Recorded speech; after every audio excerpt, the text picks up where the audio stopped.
My name's Andrew Leake and I'm a Professor of French at University College London.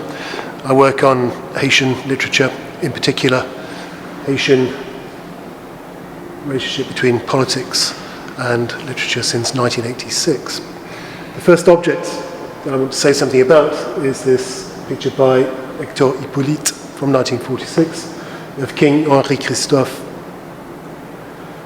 Christophe was the successor in the northern half of Haiti. He was a self-styled roi or king, Henri Christophe. A fairly sad figure. All in all, he'd killed himself in 1820. There are lots of anecdotes associated with Christophe. One of these anecdotes is that in order to prove the loyalty of his troops, he'd built this massive fortress which is still standing in northern Haiti, called the Citadelle La Ferrière, right on top of a huge mountain in northern Haiti. It was never used, it was never occupied, but it symbolized the resistance of Haiti against re-invasion and the reimposition of slavery should any invading powers ever want to do that. And in order to prove the loyalty of his troops, he said, okay, face left and march, and they faced left and they marched straight over the edge and 800 feet straight down into the ravine, where of course they died. Presumably that was already at a time when he was starting to go slightly insane. Okay. But he died, by all accounts, insane, and he killed himself in 1820. One thing I'd like to pick up on this is the flag that you see at the bottom of the painting, the blue and red Haitian flag. You can't really see the inner details of that flag, but there's a story about how that flag came about, and that is that Christophe's predecessor, Jean-Jacques Dessalines, who was the supreme commander of the slave armies after the betrayal of Toussaint Louverture, created this flag in 1803 in a town called La Caille. He was there with a meeting with Alexandre Pétion, who is the leader of the mulatto forces fighting against the French.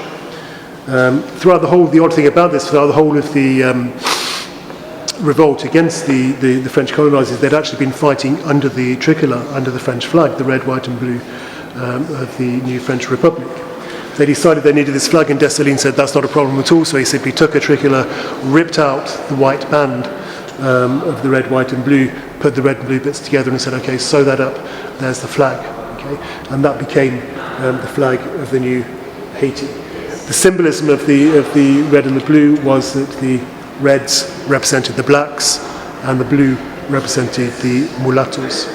And the devise, or the motto on the flag, was l'union fait la force, so there's strength in unity. Okay, what we have here are a series of temple flags. What's unusual about these is they weren't produced as artworks for public consumption, for sale. They come from Vodou temples. These ones here are from the Bel Air district of Port-au-Prince, which is a very poor area of downtown Port-au-Prince, which has a very high density of Vodou temples and Vodou priests. Now, normally a temple would have a couple of these flags, two of these flags that would be kept in the inner sanctum and be brought out for ceremonies. To open the ceremonies and for the closing of ceremonies, for the welcoming of dignitaries, etc. And the manner in which they're brought out and taken back is highly ritualized and ceremonial. You don't just bring them out and take them back again. There's a whole ceremony around these flags. The actual objects themselves they look fairly tatty now. These ones date from only from the 1960s, so only 50 years old.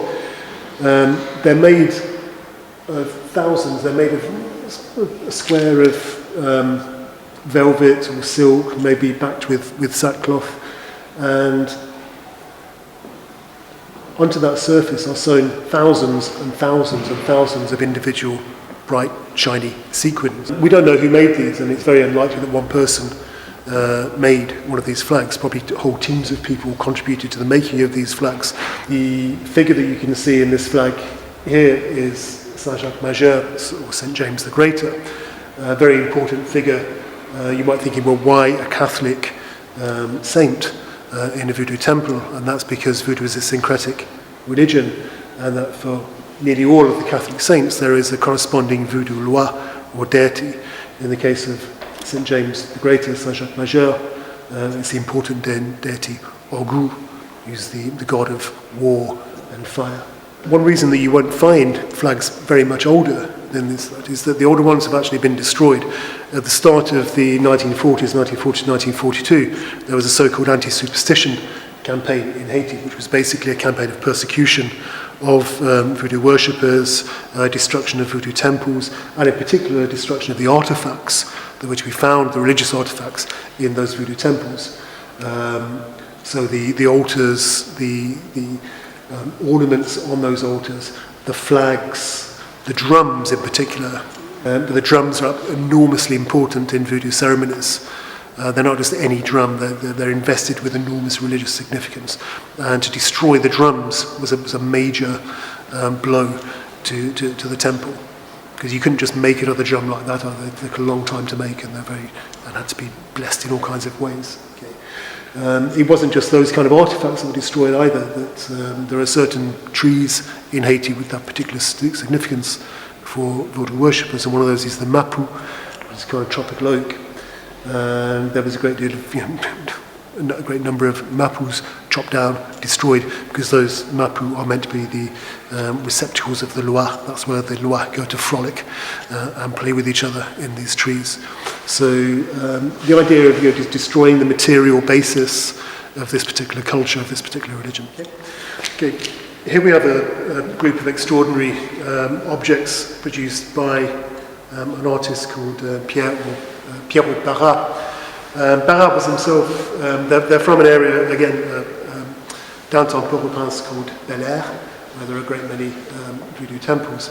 And indeed, Barrault was himself the son of a Mambo, which is a voodoo priestess, and is himself a voodoo priest. The objects that you see here are not objects for commercial resale, they were actually altar ornaments.